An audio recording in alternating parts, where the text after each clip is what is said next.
Welcome to the Jackson Rudolph podcast. I'm your host, Jackson Rudolph, and this is episode 74, brought to you by the one and only Black Belt Magazine. Thank you, everyone, for tuning in today. And as I say every week, we have a very exciting special guest.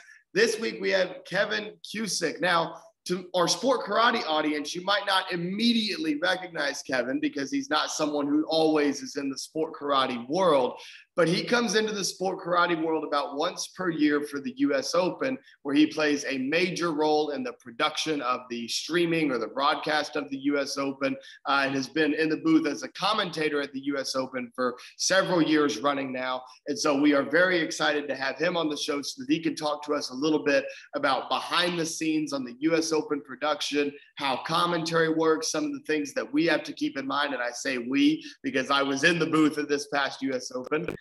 Some of the things that we have to keep in mind, and really providing a new perspective that a lot of sport karate athletes that listen in may not have heard before about a night show and a production that is so iconic and so important within our sport. So without further ado, Kevin, I'll allow you introduce yourself a little bit, tell our audience just a bit about who you are and your roles. First of all, thanks for having me, Jackson. And it was really a joy to have you this past week in the booth at the US Open. I know it was your first time to the booth, but it was a natural progression for you. A lot of interviews that we've done with you, it was evident that you were really clear and spoke well on television. It really kind of came off the screen in such a way that your expertise added enormous amount to the telecast. So I started with Mike Sawyer back in 1992 with ISKA. And what happened was ESPN went from ESPN, they added ESPN2. So they went from 24 hours to 48 hours. So they needed an enormous amount of programming. You know, we always joke, it's like the cookie monster. It just keeps eating programming and it just needs more and more programming. So with Mike, Mike was pitching ISKA at the time. And it was a perfect match, perfect timing. So I started doing kickboxing with Mike in 1992. He wasn't doing events at the time, but there were so many international events that the ISKA sanctioned. He was able to get a lot of those events and I was able to put those together.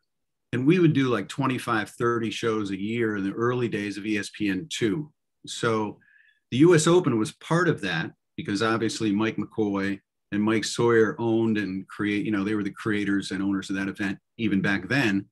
So that was one of several events that we did, but obviously sport karate was outside kickboxing at the time. So it was really new to a US audience. Obviously there may have been, like way back when, ABC Sports Wide World may have done a feature or two on karate, but nothing like a full show.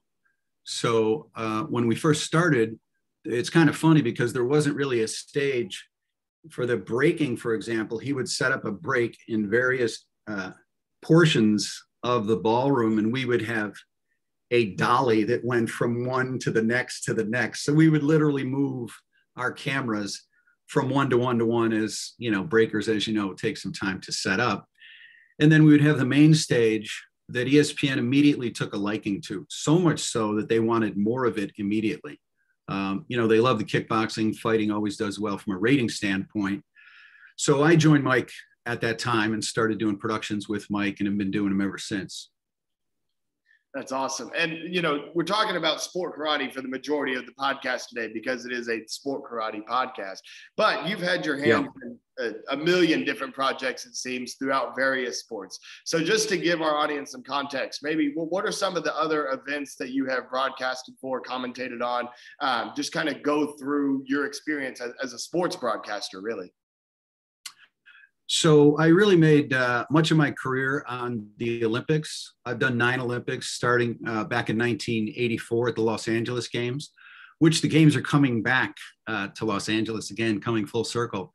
But I started in 84 at the Olympics. I went to Buffalo State College and I started working for the Buffalo Sabres in Buffalo, doing the interviews in between periods back in the any hockey players or hockey fans, Tom Barrasso and Scotty Bowman was coaching at the time, and Phil Housley, a couple Hall of Famers.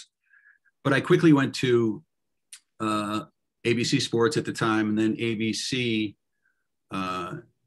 had some people that they wanted to talk to because there were some openings at ESPN. Now in 1984, ESPN was really only 3 years old. It came on the air in 1979, but at the end of 79. So, going to ESPN in 1984 was fantastic because everyone moved up very quickly. You had to learn fast. I joke about the fact that I was out doing a track and field meet, which is a very difficult thing to produce because they're running, they're throwing the discus, they're high jumping, everything's happening at once. And so to do events like that, you really got sharp pretty quick about how to move cameras around and talk to talent and, produce a show.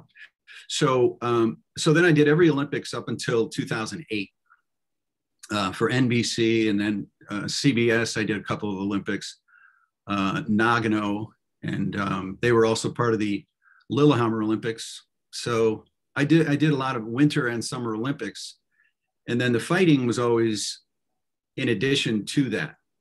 And along the way, I also produced a couple seasons of college football, worked on a lot of other sports because you get thrown into anything at ESPN. You come in on a Monday and that Friday, you're going out to do like sled dog marathon racing. People ask me, what was the most interesting event you did? And it was sled dog marathon racing. It went from Duluth, Minnesota up to Grand Portage to the Canadian border. And we were out there eating like raw steak and eggs in the morning and going from checkpoint to checkpoint. It was the precursor every year to the Iditarod that's run in Alaska. So yeah, a lot of Olympic sports. And then in the off Olympic years, there was always a world championships in figure skating, world championships, track and field. And NBC would always televise those as well.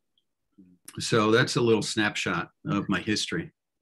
No, that's awesome. And I can only imagine how fun it must have been, especially early on, as you mentioned, kind of quickly climbing the ranks of ESPN and being thrown into whatever sport they needed to cover, right? And so maybe compare and contrast that with sport karate, particularly. You mentioned doing kickboxing and combat sport, but what made sport karate in particular different, right? Because you mentioned like in track and field, you've got so many different things going on at once. It makes it difficult to kind of move cameras around and everything. Yeah. So with sport karate, what made it different and what kind of special challenges maybe did sport karate present as far as making it a television production? Well, a couple of things. Let me address first the people in sport karate and really in the karate world, coming out of a dojo and coming out of that background. I've always been impressed with the respect that all of the athletes are shown.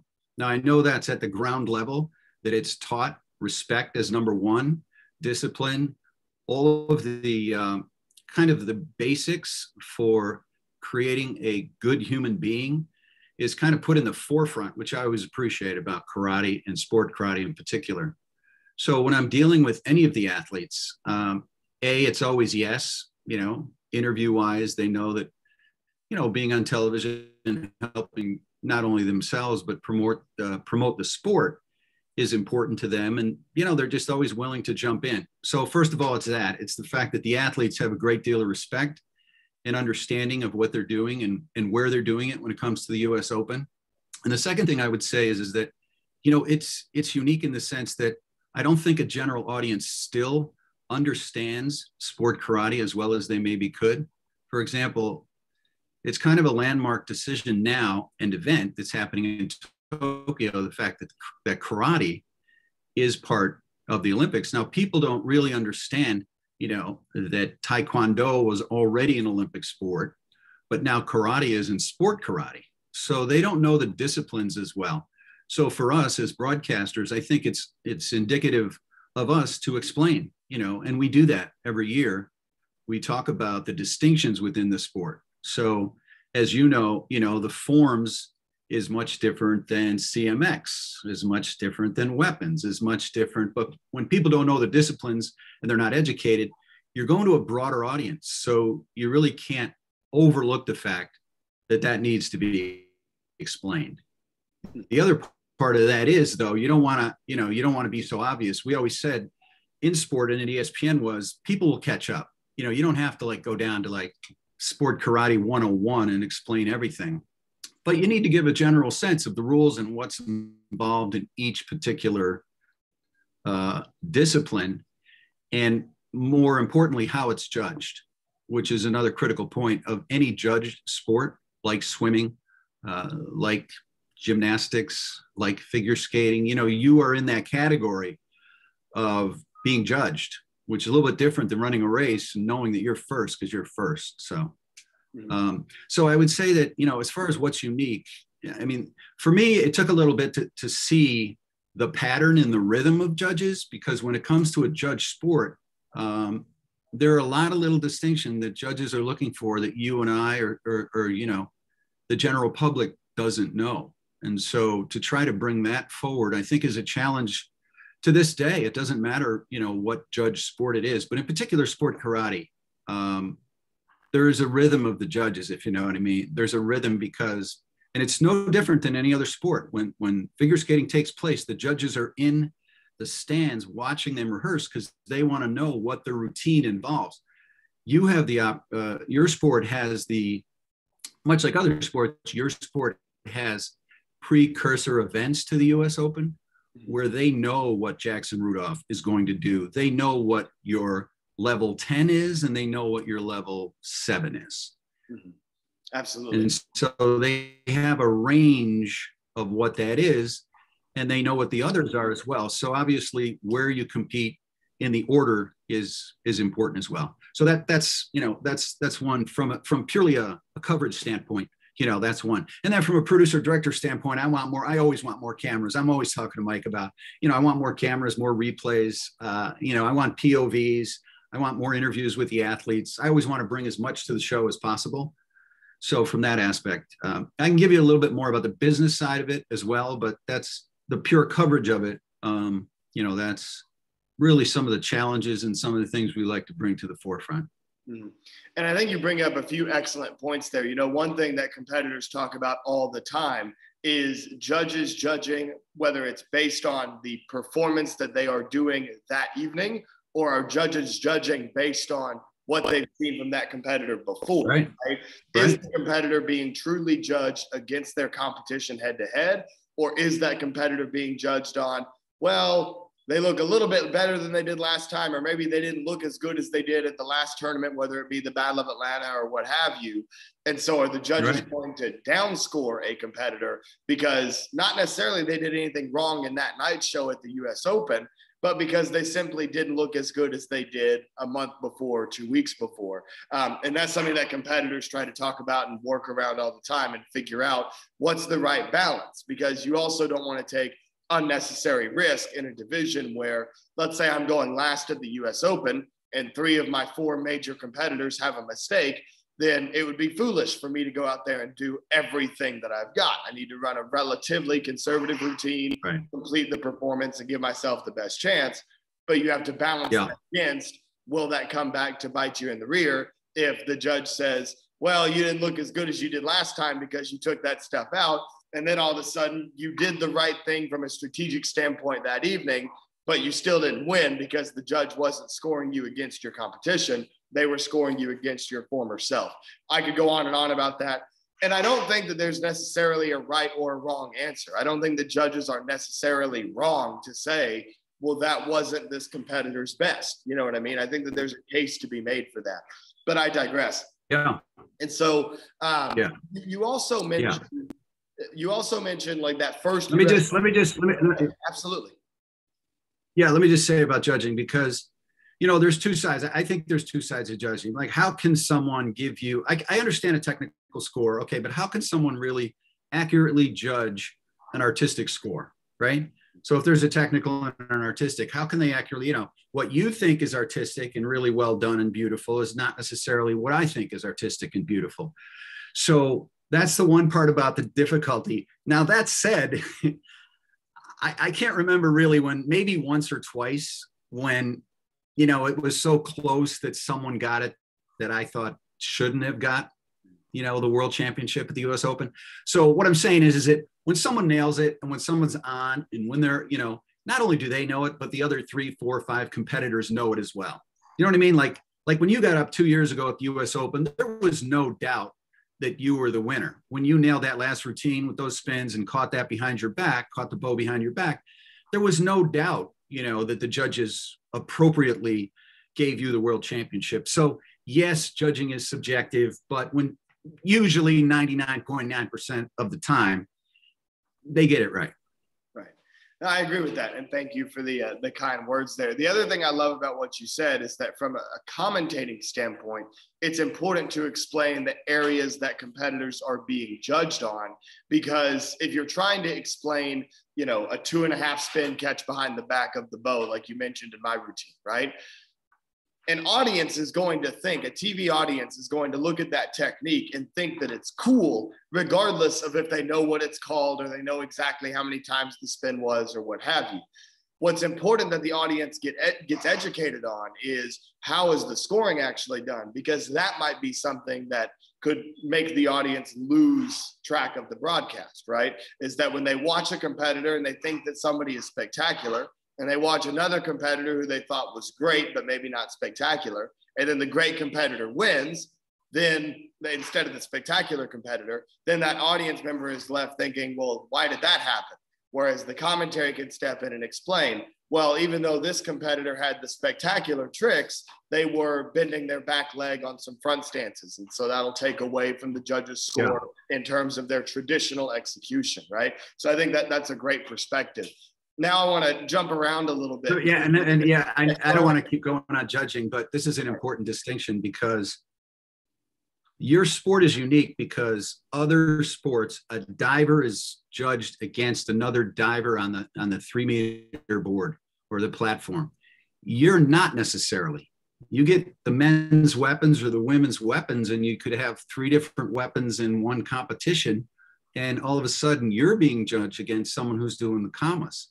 And so, or nunchucks, and you're judged against that particular, what a perfect 10 is in using that weapon. And I think that's important, because you're in the same competition, but you're using different weapons. And I think that's an important distinction.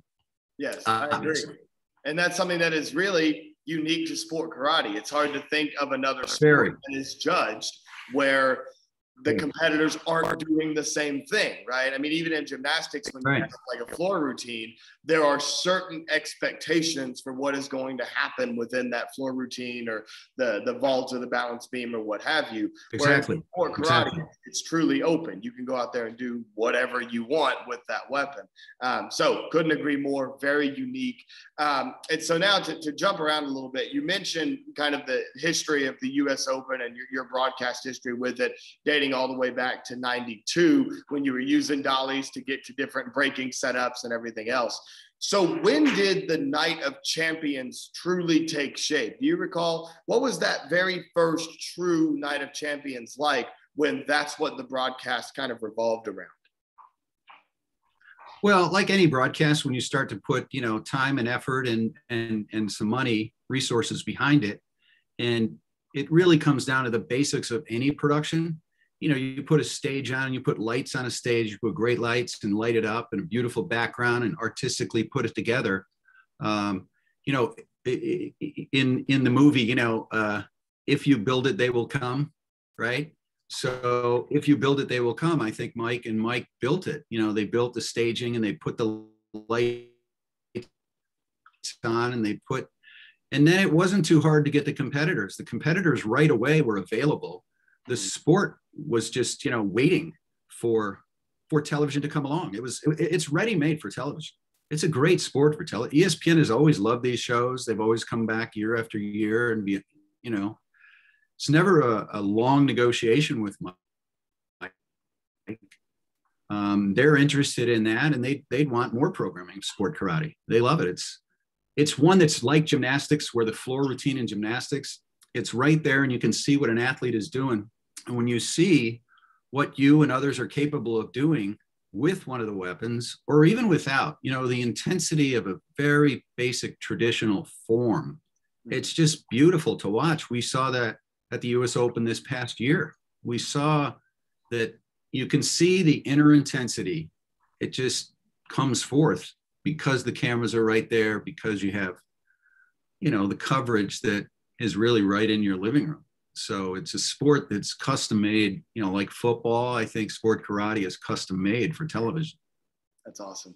And so sport karate fans tuning in, rejoice, because there's somebody with a career in sports broadcasting saying that sport karate is perfect for television, right? And I think that that's something that sport karate athletes have wanted for years and years, is we get a little taste of it at US Open and then we're left wanting more until the next US Open. And so hopefully in the future there could be expansions that feature even more events on television. And I think that that is something that sport karate athletes would absolutely love. I mean, it's something that I've wanted that for my entire career. And so I hope that especially for some of these younger athletes, that is a culture that we can start to create in sport karate, that this is a sport that is regularly televised, which will allow us to grow a bigger fan base and so on and so forth. So we've been talking a little bit about. Can I follow up on that? Because this, as a television producer and as someone who has seen, watch television, I'm a TV geek. I watch all the shows and all the disciplines. And if you look at American Idol, right, what they do is they bring people out to a huge studio, a sound studio. It's CBS's sound studio. Not necessarily on CBS, but it's where they tape the show.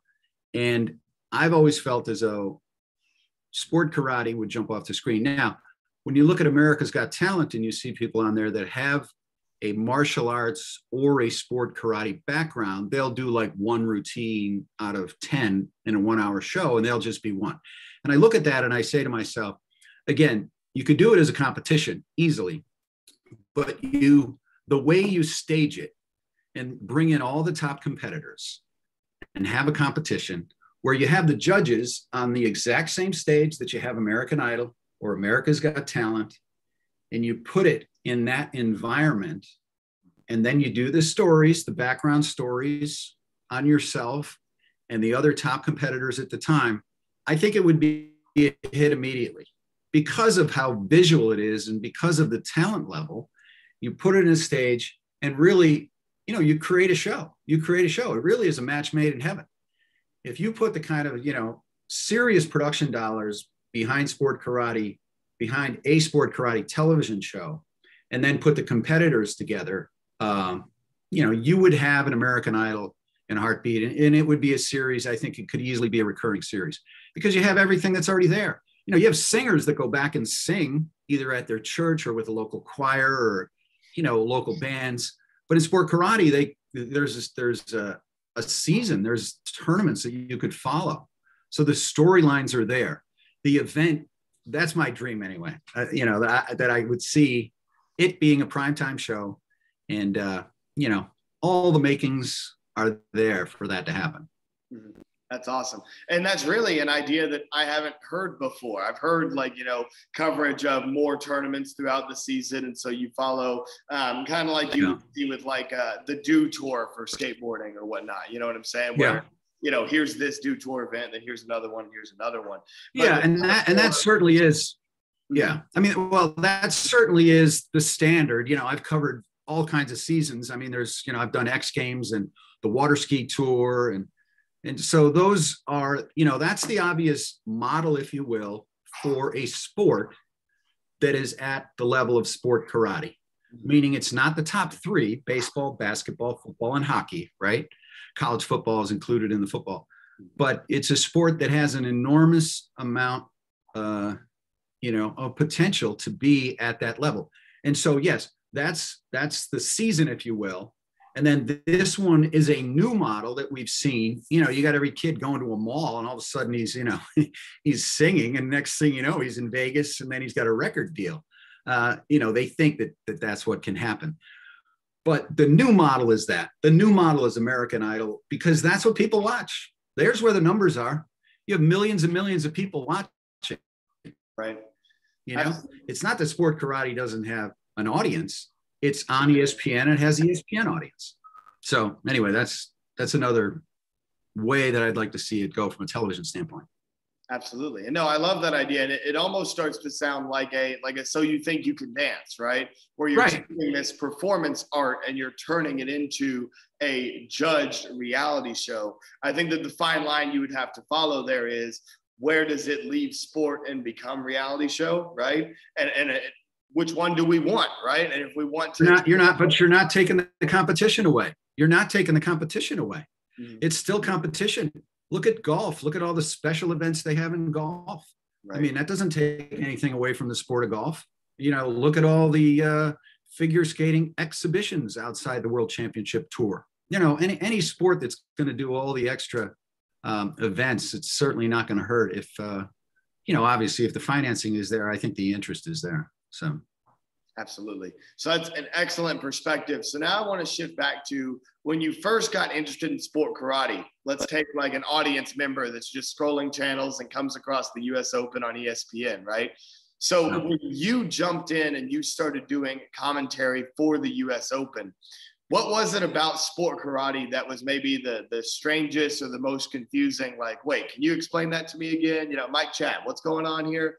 What was there anything like that when you first started doing sport karate that was kind of hard to catch up to? Well, let me answer that first by saying I had two friends come to the show, the last 2021 US Open, and they just loved it. They were like, wow, that is really amazing. I wasn't expecting that, Take that by 1,000, because anyone that has seen the shows that we've done and anyone I introduced to the show, they all have the same reaction. They all have a really positive reaction. None of them say, oh yeah, well, they all have a really positive reaction. So that's the first thing. The second thing is that I guess I'd just circle back around and say, it really is, the competitors have always been amazing. The sport, like gymnastics and other sports, they keep pushing the physical boundaries of what's possible. I think that yourself. You weren't able to do anything near what you're doing now and capable of doing on the stage when you were, maybe even 5 years ago. I don't know, you'd have to speak to that, but I would say that the improvements in the sport from the time that I've started has just made it more and more interesting. And the judging, I think, has gotten better. We've gotten better covering it. We started with holding up the cards and things like that. And now this past year, we've had it interfaced. I mean, all of scoring is interfaced across any sport now. Whatever the timing company is or the scoring company is, it's on a computer and ready to go as soon as the athlete or as soon as the scores are in. So as far as sport martial art, I guess, at first in tennis and women's tennis, I did a lot of women's tennis, and, the grunting when Maria Sharapova came around and some of the early players, it was like, hey, this isn't good for our sport, man. They're just screaming. I can't listen to this for 3 hours, So I bring that up because people like Lauren Carney, she would knock the walls down in the back of the arena, in the back of the room with a scream, And again, it became like sumo wrestling. You think it's just two guys like just banging on each other, but it's not. It's so interesting once you see what's happening.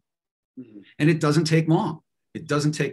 So all the people that I've introduced or that have seen sport karate, they're hooked right away. And I think kids in particular, they want to go to the dojo, they want to gi, like, Dad, I want one, And it's also indicative in New York. There's a lot of, I've lived in New York for many, many years, and Tiger Schulman's, I walk by his gyms. They're always full.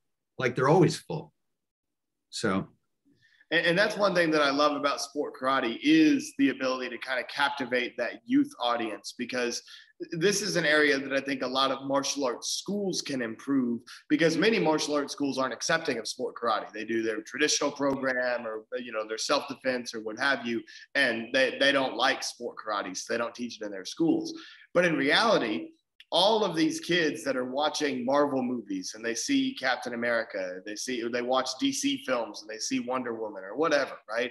All of these kids that are inspired by these superheroes, well, those superheroes, all of the fight scenes they're doing are choreographed and performed by stuntmen and women, many of whom are former sport karate competitors. We talk about past greats like Caitlin Deschelle, Mackenzie Emery now getting involved in the stunt industry, and a number of others over the years, Matt Emig, Micah Carnes, the list goes on, right?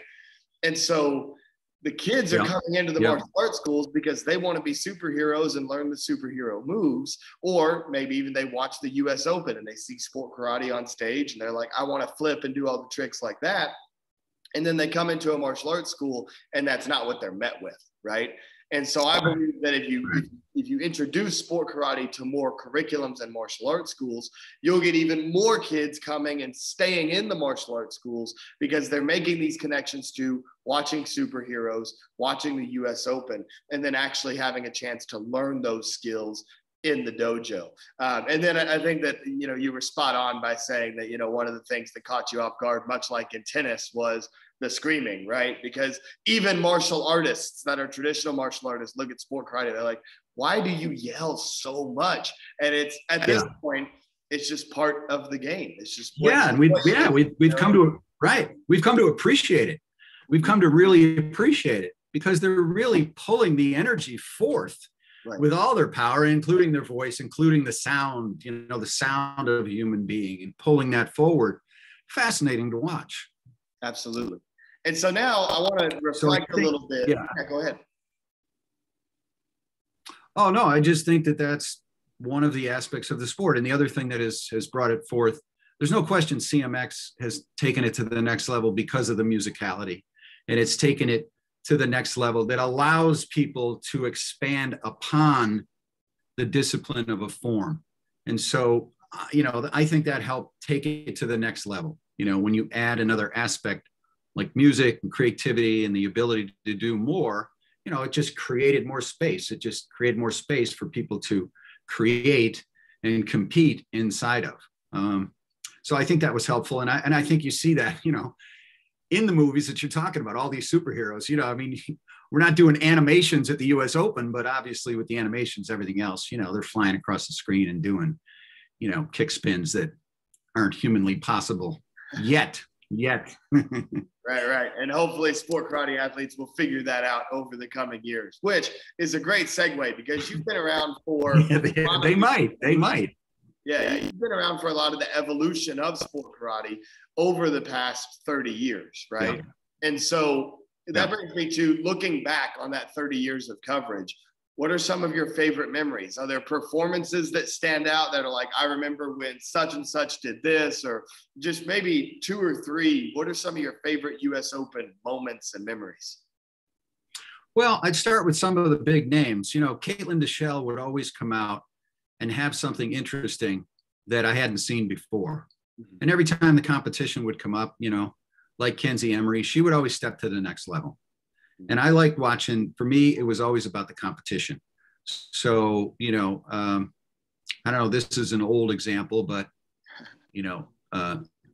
Navratilova was great because of Everett, I think you were better because of the Presleys. I think people pushed you, Matt Emig, and I think people like that. So I remember the competitions, I guess those in particular, where the competition was just, you were on the edge of your seat, like truly on the edge of your seat. And that happens across all sport.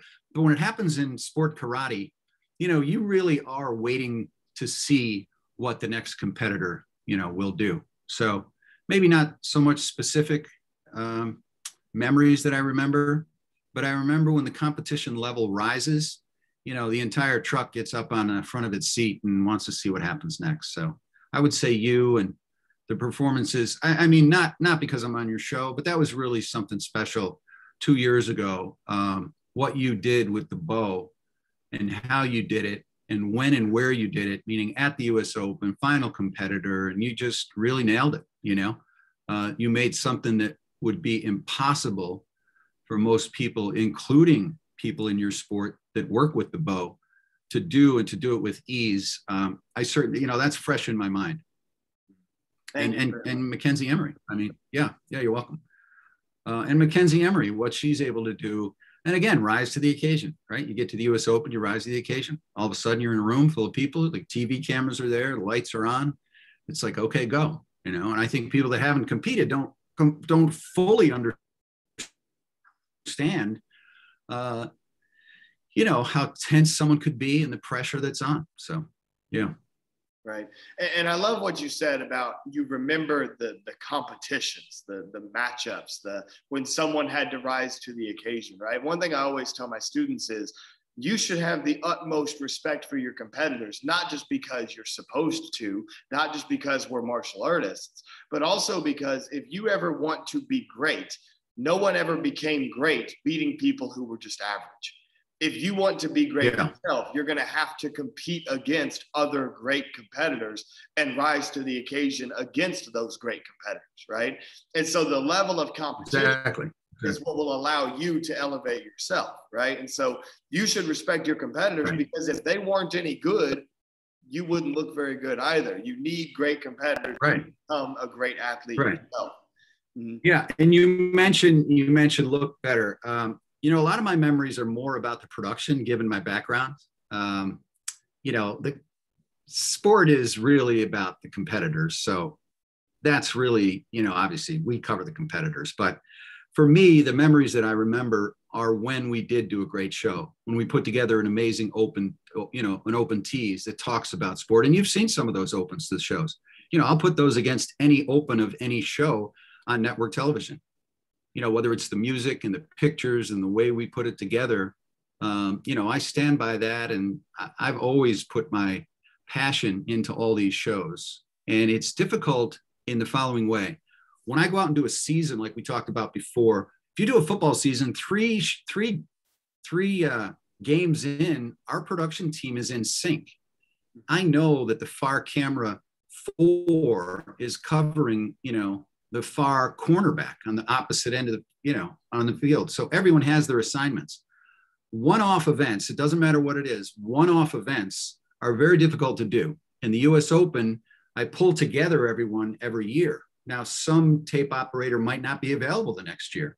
So I've got to go, and I really rely on ESPN, you know, my friends at ESPN, to bring in resources where I've always committed to the best people. You know, I'll go out and do an X Game event or do another event, and I love a guy. He's like, wow, you're amazing. What are you doing, you know, the 4th of July weekend? And I'll book him and fly him in, especially in the truck. Now, cameras, most of the local camera guys, you can get guys that are great. So I remember a lot of the times when the show is great. You know, we've had just some amazing shows where A, the competition was great, and B, we're able to put it together, you know, myself along with Mike Sawyer, and put it together at a post-production facility, Carr Hughes Productions, where there's just top talent. You know, these are people that edit the Olympic openings and work on the Olympics. So, you know, Mike in the US Open, I think, gets the benefit of me doing other sports, bringing in that talent. And it shows. I think it shows on the screens. And the great thing is about television is that if there's any question, you can go back and look at it. You want to go back and see a good show, or you want to discuss a good show? Guess what? It's on tape. We can look at it. Here's what we did, and here's how we did it. So, so I remember those, you know, those moments. And I know we're talking about sport karate, but there's been amazing athletes from a karate standpoint in the breaking competition. You know, Chip Townsend and so many of the others that have added to the television value of what we've put on the air on ESPN. Mm-hmm.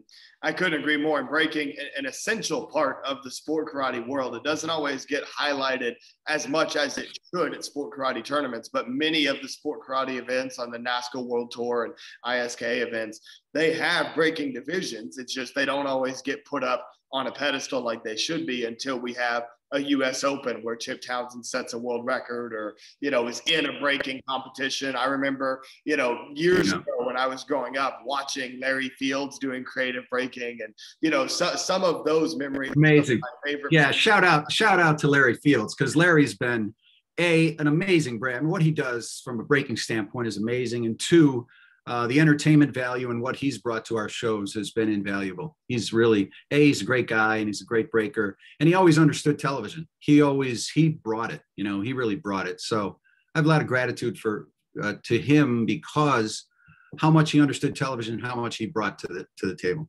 Much like I think the Paul Mitchell team does. I think they understand the US Open. And I think they understand what they need to bring at the US Open, you know, which comes out of teaching and a discipline and a group that, you know, is well formed and put together. Right. Thank you. And I couldn't agree more. Larry Fields, the ultimate showman. I still remember watching him take his uniform top off and lay down across the swords and do that break. Yeah, absolutely. Exactly. So that brings me to talk about, you know, enjoying watching Larry Fields and the breaking. Whether it's just as a commentator or just as a fan watching sport karate, do you have a favorite division? Like when something's coming up, is it CMX weapons, or is it a point fight, or is it the breaking? Is there one that you just as a fan enjoy the most? Yeah, I mean, I think there's no question it's the weapons, and I'd put, you know, the men first and the women second. I mean, it's almost not even fair to put them 1 and 2, but yeah, there's no question what what the men's weapons, does, what you all do with your weapons and how you do it and how well you execute it. That's really impressive. I'm really, really impressed by that, and that goes across all sports. I mean, it's one of my favorite things to watch, like what you're able to do and how you're able to do it, and do it with ease. It's, as you're working with a bow and swords and nunchucks, it's amazing. It really is. So I really enjoy watching that. And I think obviously I think the skill level is higher, but I also think the risk level is higher. So that always makes it more interesting. Right. And in the weapons division, as we saw at US Open this year with all the pressure on, if you drop, it's over. You're out of the running. You know what I mean? And so that element doesn't really exist in any other part of sport karate. Sure, there is the risk of falling in a CMX forms routine on a trick, but first of all, that's pretty rare, especially for high-level athletes. You don't typically see them throw something that's big enough that they would have any real risk of falling on. So most of the time comes down to little stumbles, but a drop of the weapon can be something as simple as you lose it in the lights or some sweat makes it slip out of your hand, right? And so trying to avoid that adds a whole other element of suspense, I guess, to a routine and not knowing if they're going to get all the way through it or not. So that brings me to and makes it incredibly unique. When you see people throwing tricks and things like that, I mean, we're used to the Olympic gymnastic routines now where, they're pulling amazing tricks. So that's something that we do see an aspect of in other places. We don't see any other aspect of the weapons competition in any other competition that I can think of. That's a great point. And so you talk about, the production side and how those are the things that you remember is when you put on a great show. But in a 30-year time span, doesn't matter how many great shows you put on, there's going to be some little bumps in the road that happen, right? So is there any particular moment, maybe a funny story for us that you remember where it seemed like disaster was striking right before the broadcast, mid-broadcast, and you had to kind of think on your feet and make something work? Well, I'll let this year go because of COVID and because of a new production team. So I won't speak to that. But yeah, there's been times at ESPN, we get a countdown, we're on the air and we're really not on the air. ESPN wants us to go 4 hours instead of like 2 hours. But yeah, I mean, the funny parts are, with the shows that I've done, I can't remember many times when we got it, where we had a snafu or something along those lines. My pet peeve is when, when people are pulling tricks. I always do this with sport karate. I always tell cameras, I'm killing them on the headset. Like I'm on talkback saying they jump higher than you think. Why now, camera 2 and 3, because all of a sudden, he's gone. And you're like, guys, we're covering this event. One basic thing, TV 101, keep the competitor in the frame, So I don't know. It's little things like that, I get all excited about. I think the audience is forgiving, especially in this day and age. But yeah, those are, I can't think of any major snafu. I can tell them in other sports that are funny, really funny, but. Well, maybe give us one. Maybe give us one in another sport that was just like totally off the wall. You don't know. Okay. There is a little bit of a action movie story to this. So I was one of the supervising producers of the XFL in 2000. So I came back from the Sydney Olympics and jumped right in with Vince McMahon working on the XFL. So when it comes to football in the United States, you do not want to mess with that at all. It's a sacred cow. You don't want to say anything bad about the NFL in general if you're starting another league. So Vince McMahon, Dick Ebersol, our edict was to never say anything bad about the XFL or about the NFL. I mean, writers across the country make a living off the NFL.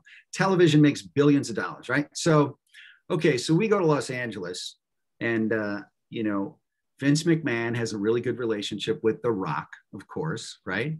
So he figures, well, we're opening the LA show. This is week 2. We had 18 million people watching week 1 in Las Vegas. We were on the cover of Sports Illustrated, and it was like, this league is just going to take off. So we get to Los Angeles, and The Rock comes out. He wasn't really kind of brought up to speed on our philosophy of how to deal with the NFL. Now, the LA Rams had already moved, right? They left and went to St. Louis, so they didn't want anything to do, So LA was really they were kind of burned by it.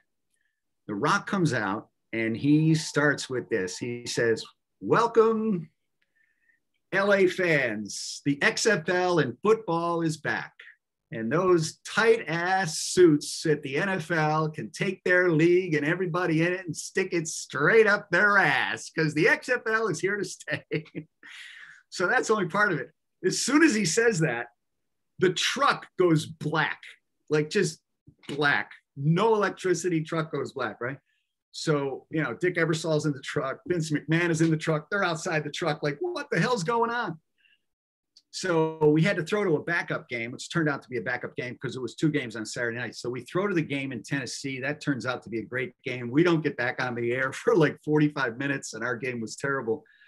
So so XFL wasn't going to use any power from any of the stadiums around the league because, we're going to make sure that we never went off the air, and we had generators, and our generators, we would have no electric problem at all. Because sometimes, you have a problem with house electricity. Well, the guy running the generator let the generator run out of gas. He ran it. He had a previous show, and then he ran it that night, and he didn't fill up the tank. So anyway, that didn't go well. And The Rock, he still laughs about it, to this day, because we weren't supposed to trash the NFL. And it seemed like the XFL just went down ever since. We had 18 million people watching the first game, and we had 2 million people watching the championship 12 weeks later. So anyway. Right. That is hilarious, though. Unfortunate that all happened with the XFL the way it did. But that story with The Rock and then the truck going black, that is hysterical. So now as we kind of approach the end of here. Yeah, go ahead. Every executive there. So. Mm-hmm. And so say it again. You broke up a little. Well, yeah, I think we had a little internet staff. Speaking of technical difficulties, our internet just cut out a little bit there. But anyway, so as we kind of approach the end of the show here, is there anything else for our sport karate audience? Is there anything else about the U.S. Open production that the average sport karate tournament goer just wouldn't know? Is there anything else that you'd like to share? Just maybe some behind the scenes on how it all goes down. Well, like I said, I think it's an education every year that I never start with, I think everyone knows what's going on and let's just make assumptions. That's true in any production. So from a production standpoint, the unique thing about the US Open is that it's not one event, that each event is a different event. It's judged differently, it's competed differently. And I think that from a producer standpoint, I think you need to know how to approach each one and then bring each one up to the level of your production value. So there's an enormous amount of language and conversations that go on before we get there, while we're there. And then it's like, then it's like an IndyCar race. You are just cranking information. I'm just cranking information across my production team, mostly with graphics. Lauren Carney, shout out to her. She does an amazing job. Jay does an amazing job. Jay Boatwright. He does an amazing job. Mike Sawyer, he's a no nonsense kind of guy. And then Mike is, the guy that sets it all up. Corey for many years was, the PA announcer. So all that team comes together along with our team, with KCP Productions team. And, we really put some great shows on the air because we understand all the little, those guys, it's their sport and their show. They know what it is, but bringing our production staff up to speed every time, whether it's a producer or a director, when I'm on air, I'm making sure that the show is moving and flowing in a way that we're getting all these events on and people get to see all the different distinctions and different events of sport karate. So, I would just say bringing quality Olympic production, elements to any production every year at the US Open has always been something that I've been challenged by and extremely grateful to be a part of it and to be included and to bring my skill set to this event because I'm passionate about the event. I really believe in it and I like it. And I think that sport karate, like so many others, like I said earlier about doing an LA entertainment show with competition, is one way. And then the other way is a series. You know the events, there's Los Angeles, Chicago, there's Quebec, there's Atlanta, and those cities. And I think that each of those could be brought together in a series where, like anything, if you begin to see these people and get to know them, you begin to cheer for them. And then you want this particular athlete to win. You don't like that particular athlete. You want people to have strong opinions about your athletes because then they want to watch. Right. Absolutely. And so I think that's a great summary of kind of all of the things that go into a US Open production that people just don't get a chance to see, that I was very fortunate to be in kind of the behind the scenes part this year. And, you know, we were staying up sometimes till 1 o'clock in the morning doing production meetings and trying to figure out, okay, well, this needs to happen, and then change the order of these events and what have you. And I think that that's a big part of it, is just that everything leading up to it is what people don't realize. People see the show and then they focus on like how the commentating flows and all that, but it's like there's so much that happened way before any of that, that really shapes the way that the show winds up coming out on television or on a live stream or what have you. And so you bring, and this is the perfect segue to our close here, which is you bring up, you know, the dream that there would be a series of events covered, and it would be in these major cities, like we already have many sport karate tournaments in those cities, and being able to kind of spotlight those and bring those to a national or an international audience, whatever we're able to make happen, right? So in your eyes, you've already mentioned that sport karate is perfect for television. In your eyes, what is that next step? What does sport karate need to do to make that leap and as a sport become something that is more mainstream? Well, there's no question a series is the next step. I mean, a one-off event, like I said, is a challenge production-wise, but it's also, it comes and goes so fast. You know, you're going to be on ESPN, which is great. You're going to be on a rear, which is great. And then you go away for a year. So like anything, you need to stay current and keep your athletes in front of a national audience. And you're going to build it from there. You're always going to have your core audience. Doesn't matter what the sport is. And sport karate is always going to have your core group of people that want to watch it because they're involved in it. But really, the challenge is to get the sports world, to get the women's demographic in. You know, then you can begin to sell your sport in a way that you previously weren't able to. So I think there's no question that it's a series. Tennis is a great example because tennis, all of the stops are owned by different people, different entities. So, you know, when I go and do the Italian Open, it's owned, you know, by someone in Italy versus someone that does the event in Cincinnati, you know. And so all of the individual owners of sport karate that have their own events need to get together. It's what Billie Jean King did with the women's event, and it's been going on for 35 years. And, you know, and until that happens in sport karate, you're going to get the US Open, which is a great event, but you're not going to get to the next level because you're not going to have a series. And if you have a series, then you can really begin to build the sport. But without a series, you know, you'll have your audience and it'll be what it is, but it won't grow. It'll grow within your audience. But, and the thing is with this sport, the potential is there. So, but like anything, it takes funding. You know, Virginia Slims, the cigarette company, came in and they made it happen with the WTA. You really are going to need a sponsor or some type of funding to come in and do those other 4, 5, 6, 7 events, whatever's decided, and then bring in a production team that can really make it sing, you know. And then, because I do believe that it's possible. You have all the makings, and I think the people in the sport know it. You know it as well as anyone. You know, Mike Chat knows it. We talk about it all the time. Mike Sawyer knows it. Everyone in the sport knows it. But it's not like someone's coming forward, you know, to understand that. And I think it would be very profitable, whoever does invest in it. Look at MMA. Look at the mat in MMA. It doesn't matter whether it's UFC or Bellator. That mat is full of sponsors. Sport karate has that same potential, but someone has to take it to the next level. I love that. What a perfect closing message, a message of optimism for everybody in sport karate. And something that I preach on this podcast all the time is unity. Unity amongst competitors, unity amongst promoters, and everybody working together with the common goal of making sport karate a better sport for everyone involved in it. You get the sponsorship, you're able to do the tour, the sport grows because of doing that tour on television. And then because the sport grows, the athletes can finally be compensated and make a living off of sport karate and not only use sport karate as something to propel them out of sport karate and into other fields like stunts, for example, or using a sport karate resume to help you, be successful attending a prestigious university and pursuing, those routes, right? So far, sport karate has been used as a way to achieve other opportunities. Or you do sport karate and then you go and open a martial arts school, which can be very lucrative and very successful. But still, if you go and open the martial arts school, you're not making your living as a sport karate competitor. Sport karate competitors should be like any other professional athlete, where you can come into this sport, make a living off of it for the time that you're in it, and then hopefully be able to survive off of that living for some time after that. But I digress.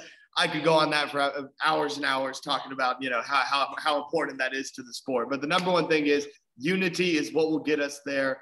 Kevin, thank you so much for your time. This has been incredible. This is a brand new perspective that I think really the sport karate community as a whole has never gotten the opportunity to hear. So thank you so much for that. Any closing thoughts or comments before we head out of here? No, just like I said, I have a great deal of appreciation to follow up on the television aspect. It's a great time. Why? Because you have so many different outlets. You have so many different outlets.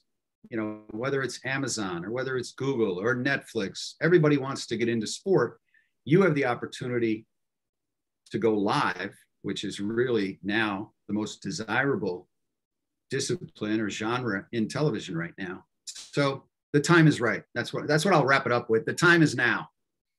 Perfect. Well, thank you so much. And thank you to everybody tuning in from our Black Belt Magazine audience. If you enjoyed this episode, go ahead and hit that share button so all your friends and family can see it. If we want to spread the message of sport karate, try to make this thing bigger, making podcasts like this, developing more followers on all social media channels, that's something that's going to be important. So drop those likes, hit that share button. If you got any questions, feel free to drop them down in the comments below, and I'll try to get to those as quickly as I can.